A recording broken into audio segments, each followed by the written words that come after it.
Sore-sore masak jangan lompong. Bumbune brambang bawang lombok.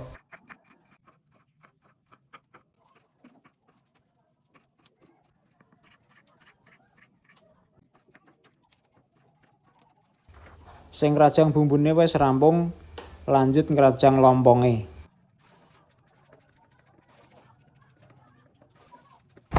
Kaya biasane iki tak masak sak godhonge. Iki masake mung sithik. Soale mung dipangan aku karo pake. Lah iki mau ki jebul pake urung dimasakke. Lah iki aku mateki klapa dhisik gawe santene.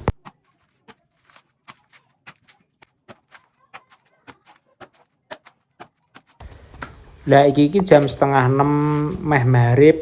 Lah njaba kae rame bocah-bocah bali saka ngaji. Dadi gunawuke nangger sore ngene iki mesti do ngaji ning masjid kono.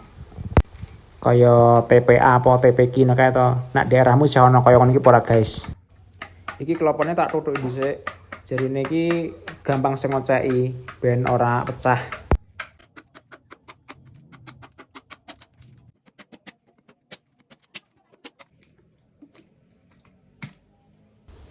Klopone tuwa tenan, kuandel, iki santene mesti akeh yo. Nek masak ngene iki lho ikris tenan. Kadang wetenge luwe engko masakane rampung ki dadi wareg urung sida madang.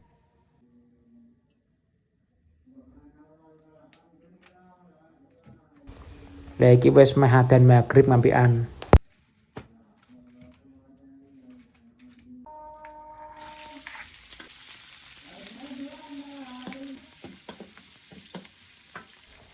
Iki tak wenehi krise.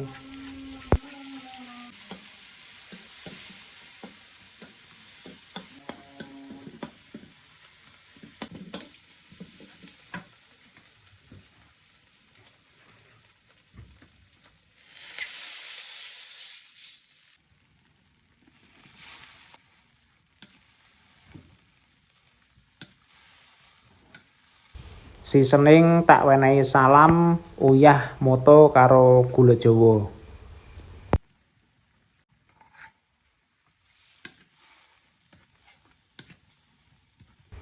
Lomponge wis meh mateng, garek nyanteni.